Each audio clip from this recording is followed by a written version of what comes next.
எல்லாருக்கும் வணக்கம். இது பாதாம் பிசினு. இது உங்களில் நிறைய பேருக்கு தெரிஞ்சிருக்க வாய்ப்பு இருக்குது. நாட்டு மருந்து கடைகளில் கிடைக்கும். இதை ஜூஸில் ஊட போட்டு தருவாங்க. உடம்பு குளிர்ச்சிக்கு பயன்படுத்தக்கூடியது. இதை பற்றி கொஞ்சம் டீட்டெயிலாக பார்க்கலாம்.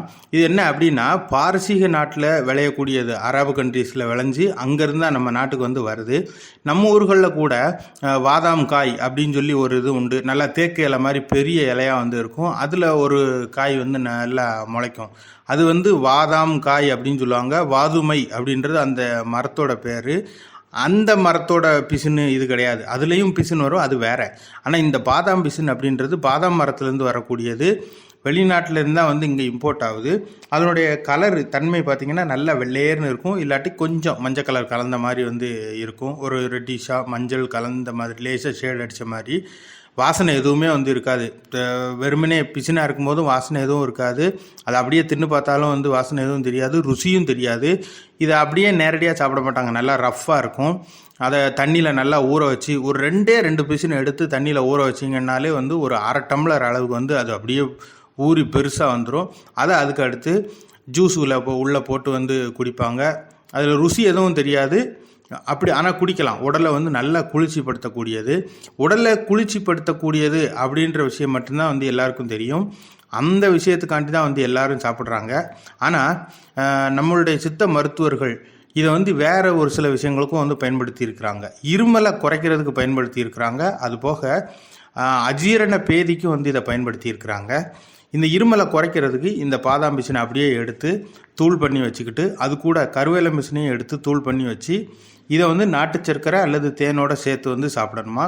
இப்படி நம்ம சாப்பிட்டு வரும்போது ஒரு 2-3 நாளில் இருமலையும் குறைச்சிரும். அதே மாதிரி ஜீரணமாகாமல் பேதி ஆகும். அதையும் குறைக்கக்கூடியது.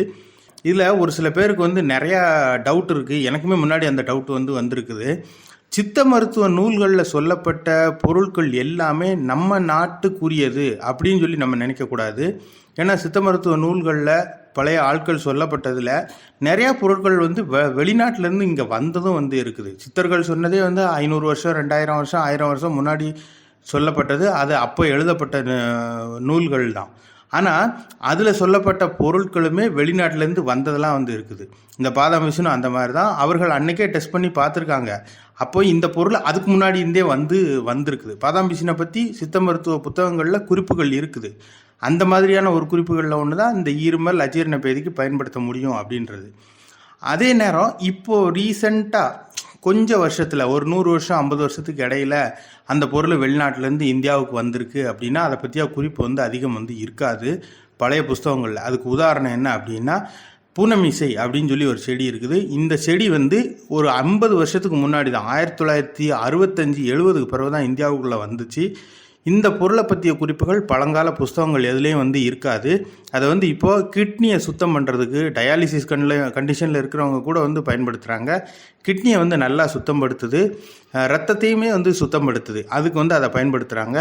ஜாவா, சுமத்ரா, இந்தோனேஷியா அந்த பகுதிகளில் இருந்த ஒரு மூலிகை. அந்த பொருள் அங்கேருந்து இங்கே வந்திருக்கு. அதனால் அதுக்கு இப்போ குறிப்புகள் அதிகம் எதுவும் இருக்காது. இப்போ இந்த பாதாம் பிசினுக்கு குறிப்புகள் இருக்குது. ஏன்னா இது ரொம்ப நாள் முன்னாடியே இந்தியாவுக்குள்ளே வந்துருச்சு.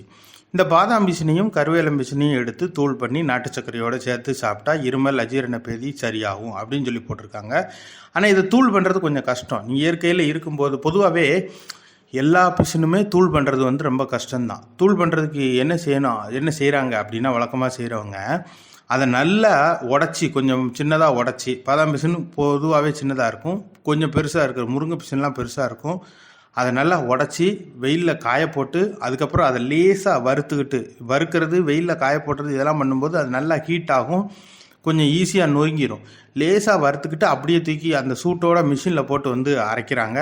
அப்படி அரைக்கும்போது அது நல்லா பொடியாகும். ஆனால் முருங்கை பிசின்லாம் பார்த்திங்கன்னா நிறையா கட்டை குச்சியெல்லாம் சேர்த்து இருக்கும். நல்ல தரமான பிசினே வெளியில் கிடைக்காது.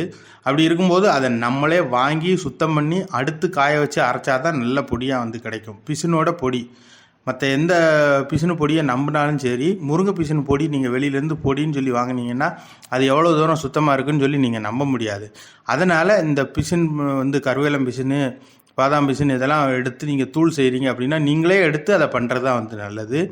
இந்த மாதிரி நம்ம தூள் பண்ணி நாட்டு சர்க்கரையோடு சேர்ந்து சாப்பிடும்போது இருமல் அஜீரண பேதி வந்து சரியாகும். மற்றபடி இந்த பாதாம் பிசினை வழக்கமாகவே நம்ம தண்ணீரோடு சேர்த்து ஜூஸு கூட சேர்த்து உடலை குளிர்ச்சிப்படுத்துறதுக்கு வந்து சாப்பிடலாம். நல்லா குளிர்ச்சிப்படுத்துது. இந்த வீடியோ உங்களுக்கு பிடிச்சிருந்தா லைக் பண்ணுங்கள், ஷேர் பண்ணுங்கள், கமெண்ட் பண்ணுங்கள். இதே மாதிரியான வீடியோக்கள் தொடர்ந்து பார்க்கணுன்னா நம்ம சேனலுக்கு சப்ஸ்கிரைப் பண்ணுங்கள். மறக்காமல் பெல் பட்டனையும் ப்ரெஸ் பண்ணுங்கள். நன்றி.